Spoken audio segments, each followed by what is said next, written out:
سورۃ توبہ کا 14واں رکوع اور 11ویں پارے کا 3را رکوع ہے۔ ارشاد فرمایا ان اللہ اشتری من المؤمنین انفسهم واموالهم۔ یہ بڑی انوکھی تجارت ہے اور بڑا ہی انوکھا سودا ہے کہ جس رب نے ہمیں مال دیے، جس رب نے ہمیں جان دی، جان بھی اسی کی دی ہوئی، مال بھی اسی کا دیا ہوا، اور وہ یہ جان اور یہ مال ہم سے خریدتا ہے، اس کا سودا فرماتا ہے، اور کس کے بدلے میں؟ یہ فانی مال، یہ فانی جان، اسے خرید فرماتا ہے ہمیشہ رہنے والی جنت کے بدلے میں، کہ جس کی نعمتوں کا یہ عالم ہے کہ دنیا کی ساری نعمتیں مل کر جنت کے ایک ذرے کے برابر بھی نہیں ہو سکتے۔ اللہ تعالیٰ نے مومنوں سے ان کی جان اور ان کے مال خرید لیے۔ اس کی معنی کیا ہے؟ یہ مال امانت ہے، یہ جان امانت ہے، اب ہمیں خیانت نہیں کرنی، اور جس مقصد کے لیے یہ مال ہے، جس مقصد کے لیے یہ جان ہے، وہ مقصد پورا کرنا۔ ان اللہ اشتری من المؤمنین انفسهم واموالهم، بے شک اللہ نے مومنوں سے ان کی جان اور ان کے مال خرید لیے، بِأَنَّ لَهُمُ الْجَنَّةَ، اس بدلے پر کہ ان کے لیے جنت ہے۔ یقاتلون فی سبیل اللہ، اب انہیں کیا کرنا ہے؟ وہ اللہ کی راہ میں لڑیں، جہاد کریں، فیقتلون، پھر وہ کافروں کو قتل کریں، ویقتلون، اور خود شہید ہو جائیں، وعدا علیہ حقا فی التوراۃ والانجیل والقرآن، یہ وہ وعدہ ہے جو سچا وعدہ ہے اللہ کے ذمہ کرم پر، توریت میں، انجیل میں اور قرآن میں۔ ومن اوفى بعہدہ من اللہ، اور اللہ سے زیادہ قول کا پورا کرنے والا کون؟ یعنی اللہ نے جو وعدہ کیا وہ ضرور پورا فرمائے گا۔ فاستبشروا، تو خوشیاں مناؤ، ببیعکم الذی بایعتم بہ، اپنے سودے کی جو تم نے اللہ سے کیا ہے، یعنی اس سودے پر خوش ہو جاؤ، تمہارا یہ سودا بہت اچھا ہے۔ وذالک هو الفوز العظیم، اور یہی بڑی کامیابی ہے۔ جنہوں نے اللہ تعالی سے یہ سودا کیا ہے اور اپنی جانیں اور اپنے مال وہ بیچ چکے ہیں، وہ کیسے لوگ ہیں؟ ان کی صفات کا ذکر ہے۔ التائبون، توبہ کرنے والے، العابدون، عبادت کرنے والے، الحامدون، اللہ کی حمد و تعریف کرنے والے، شکر کرنے والے، السائحون، روزے دار، الراکعون، رکوع کرنے والے، الساجدون، سجدے کرنے والے، الآمرون بالمعروف، نیکی کا حکم دینے والے، والناہون عن المنکر، اور برائی سے روکنے والے، والحافظون لحدود اللہ، اور اللہ کی حدود کی حفاظت کرنے والے، یعنی شریعت کی حفاظت کرنے والے، شریعت کے مطابق عمل کرنے والے۔ اللہ یہ ساری صفات ہمیں عطا فرمائے۔ وبشر المؤمنین، اور مومنوں کو خوشخبری سنا دیجیے۔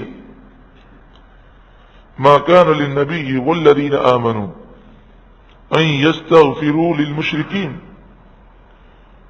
نبی صلی اللہ علیہ وآلہ وسلم کے لیے اور مومنوں کے لیے یہ جائز نہیں کہ وہ مشرکین کے لیے مغفرت کی دعا کریں۔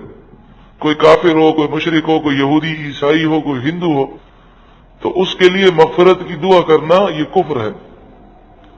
وَلَوْ كَانُوا أُولِي قُرْبَى، اگرچہ وہ ان کے قریبی رشتہ دار ہوں، مِن بَعْدِ مَا تَبَيَّنَ لَهُمْ أَنَّهُمْ أَصْحَابُ الْجَحِيمِ، بعد اس کے کہ ان پر یہ بات ظاہر ہو چکی کہ بے شک وہ جہنمی ہیں۔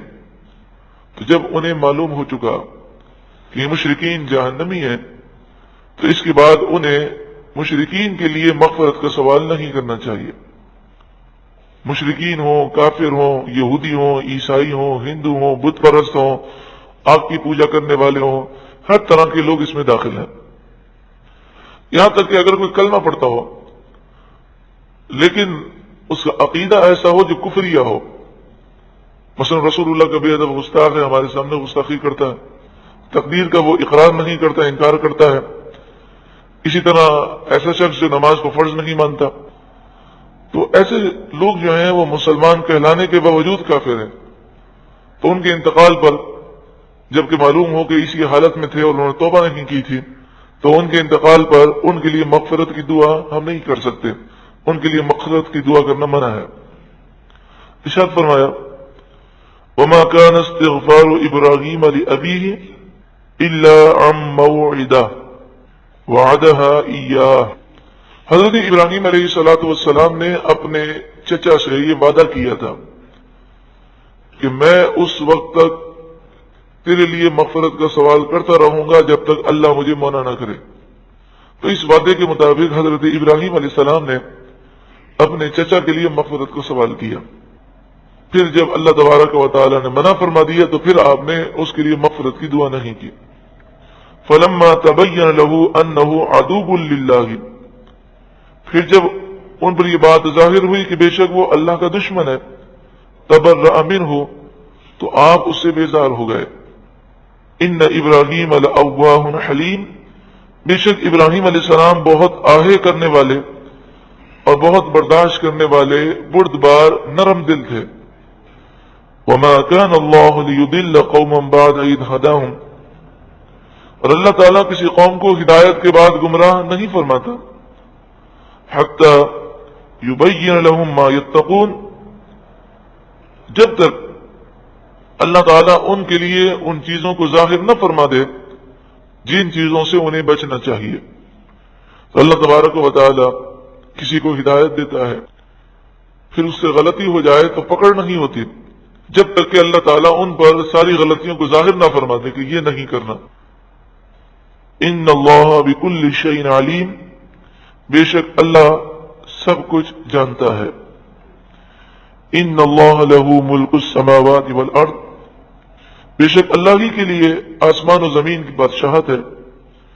یحیی و یمیت، وہ زندہ کرتا ہے اور مارتا ہے. وما لکم من دون اللہ من ولی ولا نصیر، اور اللہ کے سوا تمہارے لیے نہ کوئی دوست ہے نہ کوئی مددگار، یعنی اللہ کے مقابلے میں تمہیں کوئی کام نہیں آ سکتا. لقد تاب اللہ علی النبی، اللہ تعالیٰ نے اپنی رحمتوں کو نازل فرمایا اپنے نبی پر، والمہاجرین، اور مہاجرین پر، والانصار، اور انصار پر، الذین اتبعوہ، یہ وہ مہاجرین اور انصار ہیں جنہوں نے رسول اللہ کی پیروی کی، حضور کا ساتھ دیا. فی ساعۃ العسرہ، سا مانے گھڑی اور اسرہ مانے یعنی تنگی. تو تنگی کی جو گھڑی تھی، مشکل کی جو گھڑی تھی، اس میں انہوں نے حضور کا ساتھ دیا. من بعد ما کاد یزیغ قلوب فریق منہم، بعد اس کے کہ قریب تھا کہ ان میں کچھ لوگوں کے دل پھر جائیں. یعنی حالات ایسے تھے، ایسے حالات تھے اور ایسی مشکل تھی کہ ممکن تھا، قریب تھا کہ کچھ مسلمان گھبرا جاتے، لیکن اللہ تعالیٰ نے سب کی مدد فرمائی. ثم تاب علیہم، پھر ان پر اللہ نے اپنی رحمتوں کو نازل فرمایا. انہ بہم رؤوف الرحیم، بے شک اللہ ان پر رؤوف الرحیم ہے، نہایت مہربان رحم کرنے والا. وعلی الثلاثۃ، اور تین ان افرادوں پر بھی، ان مسلمانوں پر بھی اللہ نے رحمت کو نازل فرمایا. الذین خلفوا، کہ جو موقوف رکھے گئے، جن کا معاملہ موقوف رکھا گیا، وہ تین افراد کہ جن سے نبی اکرم صلی اللہ علیہ وآلہ وسلم نے بائیکاٹ کا فرمایا تھا. 50 دن گزر گئے اور تمام مسلمانوں نے ان سے بائیکاٹ کیا، نہ وہ سلام کرتے، نہ سلام کا جواب دیتے، نہ گفتگو کرتے، یہاں تک کہ اب وہ سارا دن روتے رہتے اور رب کی بارگاہ میں دعائیں کرتے. حتیٰ، یہاں تک کہ اذا ضاقت علیہم الارض، یہاں تک کہ ان پر زمین تنگ ہو گئی، بما رحبت، باوجود اس کے کہ وہ بہت وسیع ہے۔ انہیں ایسا محسوس ہوتا کہ زمین تنگ ہو چکی ہے، جہاں جاتے کوئی ان کے سلام کا جواب نہ دیتا۔ وضاقت علیہم انفسہم، اور ان پر ان کی جانیں بھی تنگ ہو گئی، وہ خود اپنی جان سے تنگ آ چکے۔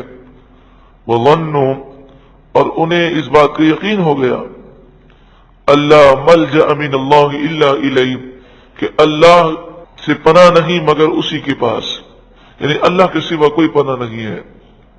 ثم تاب علیہم، پھر اللہ نے ان کی توبہ قبول فرمائی، لیتوبوا، تاکہ وہ توبہ کریں۔ ان اللہ هو التواب الرحیم، بے شک اللہ بہت توبہ قبول کرنے والا مہربان ہے۔ جب یہ آیت کریمہ نازل ہوئی تو کسی منادی نے یہ آواز دی، اور پھر یہ دوڑے دوڑے رسول اللہ کی بارگاہ میں گئے۔ صحابہ کرام دوڑے دوڑے آئے ان کے پاس، اور ہر کوئی ایک دوسرے کو مبارکباد دے رہا تھا، اور مدینہ منورہ میں بڑے رقت انگیز مناظر تھے کہ صحابہ رو رو کر ان سے گلے لگ رہے تھے، یعنی صحابہ کرام کے دل رنجیدہ تھے، خود رسول اللہ صلی اللہ علیہ وآلہ وسلم رنجیدہ تھے، لیکن جو شرعی مسئلہ تھا وہ آپ نے بیان کیا، اور صحابہ کرام نے بھی حضور صلی اللہ علیہ وآلہ وسلم کے حکم پر سارے معاملات کیے، اور پھر اللہ تبارک و تعالی نے ان کے لیے بخشش کا پروانہ نازل کیا۔ وہ صحابہ کرام اللہ تعالیٰ کی بارگاہ میں بہت شکر ادا کرتے کہ اللہ کا شکر ہے کہ اس نے 50 دن تک ہمیں استقامت عطا فرمائے، کیونکہ انہیں یہ ڈر لگتا تھا کہ شیطان اگر حملہ کرتا اور ہم اگر ناراض ہو کر مدینے سے نکل کر نعوذ باللہ من ذالک چلے جاتے تو ہمارا تو ایمان برباد ہو جاتا۔ اس آیت کریمہ اور اس کے شان نزول سے اور اس واقعے سے یہ معلوم ہوا کہ کیسے بھی مشکل حالات ہوں، شریعت کا حکم ہمیں کتنا بھی مشکل لگے، عافیت شریعت کے حکم پر عمل کرنے ہی میں ہے، شریعت کے حکم پر عمل کرنے ہی میں نجات ہے۔ جسے ایک مشہور مقولہ ہے کہ سچ جو ہے کڑوا ہے لیکن تاثیر میں میٹھا ہے، اور جھوٹ جو ہے وہ میٹھا ضرور ہے لیکن تاثیر میں کڑوا ہے۔ ایک بزرگ آپ گھر میں بیٹھے تھے تو بھاگتے بھاگتے ایک اور بزرگ آئے اور انہوں نے کہا میرے پیچھے فوج لگی ہوئی ہے، مجھے آپ جو ہے مجھے پناہ دیجئے۔ تو آپ نے فرمایا اس کمرے میں جا کر چھپ جائیے۔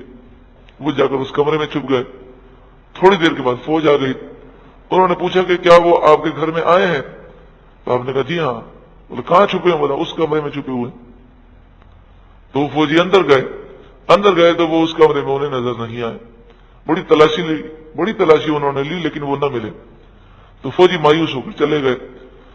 ان سے پوچھا کہ وہ کہاں گئے؟ تو کہا کہ مجھے کیا معلوم، میرے سامنے تو اس کمرے میں گئے تھے۔ جب وہ چلے گئے تو وہ بزرگ باہر نکلے اور کہنے لگے آپ نے کیا کیا؟ آپ نے تو آج تو مجھے مروا دیا۔